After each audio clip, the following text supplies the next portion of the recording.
좀 전에 우리가 더미 텍스트를 생성해주는 플러그인을 하나 설치했는데요. 이 플러그인이 패러그래프 안에 자동으로 생기는 게 아니라 이 플러그인을 실행하면 패러그래프가 생겨요. 그래서 아무데나 마우스 클릭해서 지금 프레임이 선택되어 있는 상태인데요. 뭐 바깥에도 됩니다. 바깥에도 있고 여기 지금 제가 여기에서 클릭했어요. 여기에서 클릭해도 플러그인에 얘가 있고 안쪽에 이 녀석 프레임 안쪽에서 제가 지금 우클릭, 마우스 우클릭 플러그인의 로렘23 제너레이터라고 하면 몇 문장을 만들 겁니까? 그래서 number of sentences 해서 sentences가 문장이니까 몇 문장을 만들지가 나옵니다. 10문장을 만들래 라고 한다면 can 일단 만들고 이렇게 만들어 봤고요. 여기 플러그인에서 로고 부분에서 플러그인으로 가볼게요. 로고의 플러그인의 플러그인 매니지 플러그인스에 가보시겠습니다. 거기에 제대로 설치가 되어 있다라고 하면 플러그인 매니지 플러그인스 보고 있습니다. 여기 인스톨드에 얘가 있나요? 짝 뒤에 딜레이가 있다가 만들어졌거든요. 그래도 되고 아니면 얘를 피그마를 다시 껐다 켜도 됩니다. 그러면 아마 나올 거예요. 설치가 되어 있으면 껐다 키면 나올 걸로 예상이 됩니다. 자, 생성이 된 걸 이런 식으로 크기를 조절해 주시면 되겠고 좀 전에 우리가 앞서 한 것처럼 16픽셀에 라인 하이트 24에서 맞춰봤어요. 그러면 10문장이 꽤 많군요. 그래서 1분만 뭐 지워서 이렇게 배치를 해볼 수가 있겠습니다. 네, 플러그인은 그리고 더미 텍스트를 만들어주는 플러그인은 얘 말고도 자주 쓰는 게 하나 더 있는데 그건 뒤에 가서 설명하겠습니다. 이건 지금 만들자마자 이제 문장의 개수를 지정할 수 있는 거였고요. 뒤에 플러그인에서는 단일 문장을 만들지 여러 문장을 만들지 선택하는 것도 있긴 합니다. 자, 일단 좀 전에 포커스는 뭐였냐면 우리가 가로에 그리드를 맞췄을 때 거기에 텍스트가 이런 식으로 착 달라붙어서 배치하기가 쉬워진다 라는 걸 본 거였고요. 얘가 아까 27로 맞췄구나. 24가 아니었네요. 27로 맞춘다면 이렇게 해서 라인에 우리가 만들었던 로 라인에 텍스트가 딱 맞춰서 잘 나오고 있습니다.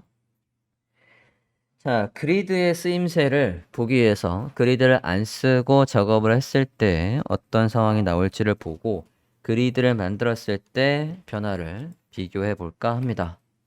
새 프레임을 하나 더 만들어 볼게요. 데스크탑에 프레임을 하나 더 만들어 주십시오. 자, 그리드를 설정하지 않고 대충 3개의 요소를 30픽셀 간격으로 배치해 볼까 해요. 사각형을 대충 만들어 볼게요. 렉탱글 툴로 가주십시오. 렉탱글 툴에서 대충 사각형을 이런 식으로 만들어 보겠습니다. 저는 너비 360에 434 정도 크기를 쓰고 있습니다. 크기는 저랑 달라도 상관없어요. 대신 간격은 맞추겠습니다. 얘를 복사해서 Alt를 누르면 이 요소를 복사해서 생성하는 거죠. 그리고 Shift를 누르면 수평으로 이동하는 거고 수치를 보면서 거리가 30이 될 때 멈춰 주시면 되겠어요.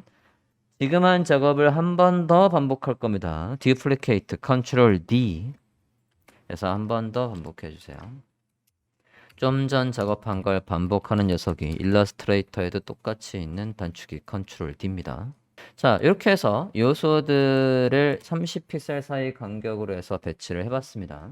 자, 이렇게 했는데 얘가 만약에 이제 잠깐만 가운데 좀 배치할까요? 얘가 대충 이렇게 해서 자, 이게 PC의 디자인이라고 해볼게요.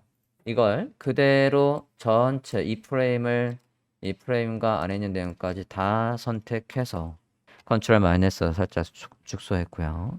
얘를 전체를 Alt에서 오른쪽으로 배치를 해보겠습니다. 자, 오른쪽에 지금 복사한 건 이제 태블릿 디자인을 하려고 해요. 태블릿 디자인이라고 한다면 이 데스크탑 지금 복사한 이 녀석의 너비를 우리가 이렇게 줄일 거란 말이에요. 줄일 때 저는 지금 보면 어떻습니까? 안에 우리가 만들었던 컨텐츠의 너비는 절대 줄지 않아요. 따로 놀거든요. 안에 요소들의 너비가 변함이 없습니다. 자, 이 녀석을 구현하는 방법이 두 가지 방법이 있어요. 다시 한번 해볼게요. 다시 돌렸어요. 얘를 구현하는 방법은 애초에 이거 다시 지울게요. 지워야 되겠네. 프레임도 지우겠습니다. 애초에 이 녀석을 만들 때요. 이 PC에서 디자인을 할 때 뭐를 염두에 뒀어야 되는 거냐면 나는 이제 얘를 태블릿으로 갔을 때는 이것들의 너비, 얘의 너비가 요 녀석의 너비에 맞춰서 비율대로 줄게 할 거야 라는 생각이 있었으면 얘의 크기 이거 하나하나에다가 뭐라고 해주냐면 하나 선택을 해볼게요. 이것들을 다 어차피 한꺼번에 줄 거니까 얘를 다 선택하자. 세 개를 다 한꺼번에 선택을 해봐 주십시오. 세 개를 다 선택하고 제약을 거는 겁니다. 또 오른쪽에 패널에서 constraint에서 가로, 이게 위에 있는 게 가로니까 지금은 어디에 맞춰 있냐면 left에 맞춰 있어요. 그래서 우리가 이 프레임의 너비를 이런 식으로 줄여봤자 얘가 늘리든 줄이든 얘가 왼쪽에 있지 않습니까? 우리가 만들었던 요 위치, 왼쪽에서의 이 위치를 유지하고 있는 거거든요. 이 위치, 기본값이. 그거를 다시 세 개를 다 선택을 했고요. 이 상태에서 요거를 스케일로 바꿔요. 스케일. 이젠 비율대로 줄이겠다는 얘기예요. 세 개의 요소를 다 선택한 상태에서 constraint의 가로 부분의 제약 설정에서 얘를 스케일로 바꿉니다. 됐나요? 자, 이러면 이 전체, 다시 이 프레임 전체를 다 선택했어요. 이렇게 해서 다 선택했습니다. 다 선택을 한 다음에 다시 선택할게요. Alt를 누르고 다시 복사했습니다. 이제 탭을 디자인을 해야지 라고 해서 얘를 복사했어요. 복사한 다음에 이 프레임의 사이즈를 조절해 봅니다. 어떻습니까? 얘 안에 있는 사이즈가 우리가 지금 줄이고 있는 이 브라우저의 너비에 따라서 비율대로 줄도록 설정이 되어 있어요. 자, 이렇게 하는 방법도 있지만 여기에서의 문제는 뭐가 있냐면 나는 얘가 태블릿에 왔어도 이 간격은 30을 유지하고 싶어요. 지금은 얘가 어떻게 돼요? 이 하나하나의 너비와 간격까지도 축소됐거든요. 간격은 유지하고 얘가 줄어들었으면 좋겠어요. 그럴 때 그리드 설정을 할 수 있겠습니다. 자, 이건 그대로 두고 또 프레임을 하나 더 만들어서 위에 거랑 비교를 한번 해봅시다. 프레임을 또 만들게요.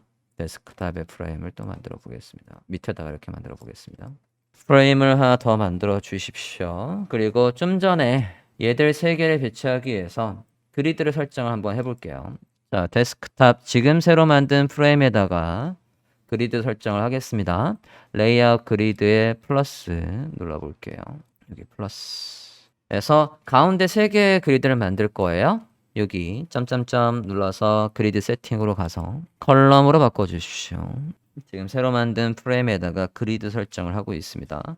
컬럼을 가운데 3개를 만들 거니까 카운트 3이라고 하고 늘리는 게 아니라 가운데 있겠다라고 하니까 타입을 센터로 하고요.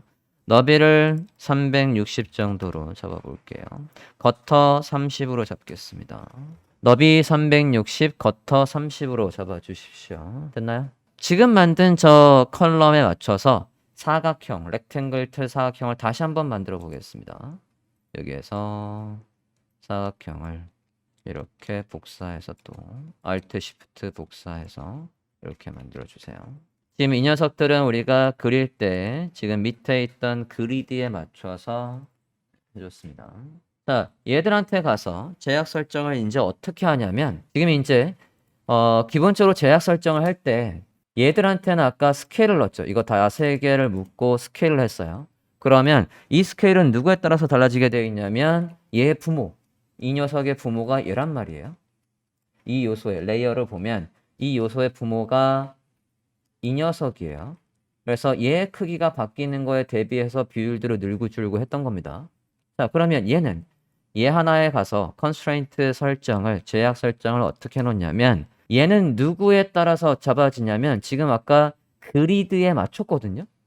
그러면 이 녀석은 이 브라우저란다. 이 프레임의 너비에 맞추는 게 아니라 요 그리드에 종속돼 있어요. 그래서 이 그리드의 왼쪽과 오른쪽에 맞춰라고 해서 얘의 설정을 left and right로 설정해요.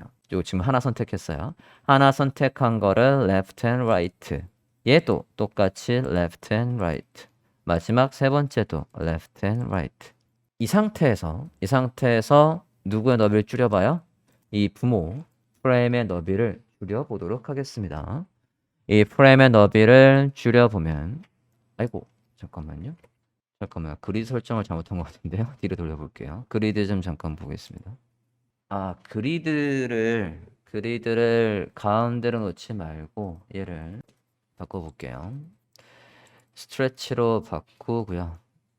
그리드 설정을 바꾸고 있습니다. 여기 컬럼에서 타입을 스트레치라고 양옆에 여백을 만들면서 해볼게요. 마진을 줘보시겠습니다. 양옆에 여백을 만들 거예요. 그래서 너비가 줄어드는 거에 따라서 지금 보면 제가 너비를 고정했거든요. 고정을 해버리면 브라우저의 너비가 바뀔 때 얘는 360을 계속 유지하고 있으니까 이상하게 될 거란 말이죠. 그래서 양옆에 여백을 150 정도 줘볼게요. 마진을 150 정도 줘보세요. 자, 컬럼의 설정을 바꿨습니다. 컬럼의 설정을 3개 타입은 스트레치, 늘리라, 여기 양옆에 맞춰서 늘려라 라고 하고 양옆에 여백을 150 정도로 놨어요. 그리고 위드는 그러면 자동으로 얘가 스트레치니까 위드, 컬럼의 너비는 오토로 잡혀 있습니다. 간격은 30. 안에 있는 요소들이 다시 한번 위치 좀 볼게요. 잡혀 있는 거 맞고요. 다시 한번 프레임의 너비를 바꿔볼게요. 네, 이제 보시면 아까 얘 설정에서 세로의 스케일은 사실 필요 없습니다. 네, 세로의 설정은 다시 그냥 위쪽으로 맞춰도 상관없겠어요.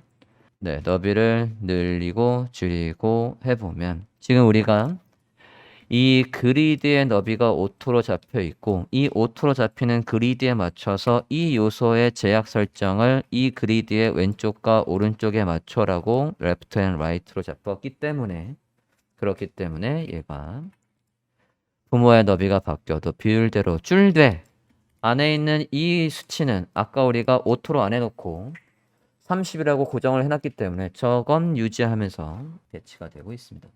자, 지금 가로를 해봤는데요. 세로도 마찬가지예요. 세로도 옆에 하나만 더 해보면 프레임 하나 더 만들어 볼게요. 새 프레임을 하나 더 만듭시다.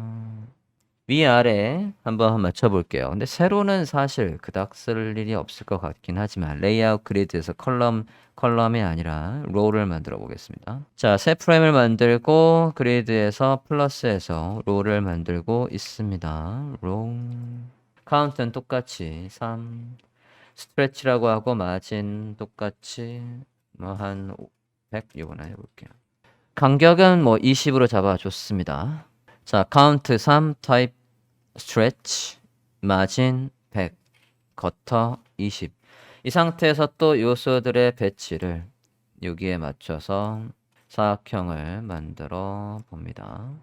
Alt, Shift, Alt, Shift 해서 수직으로 복사해서 3개를 만들어 주시고 얘를 이제 위아래 맞출 거예요. 이번에 이제 가로에 맞추는 게 아니라 요 선택을 하고 지금 얘 하나 선택을 한 상태입니다. 그 상태에서 세로 기준으로의 제약을 설정 걸 거예요. 세로 기준의 제약에서 탑 앤 바텀 얘도 탑 앤 바텀 이 녀석도 마찬가지로 해주세요. 그러고 프레임의 사이즈가 만약에 바뀌더라도 이런 식으로 요소들의 간격 내가 잡은 20의 간격은 유지하면서 배치가 이렇게 될 수 있겠습니다. 네. 이렇게 하실 수 있고요. 한 가지만 더 말씀을 드리면 아까 위로 올라가 볼게요. 우리가 얘 좀 봅시다. 맨 처음에 만들었던 거 좀 볼게요.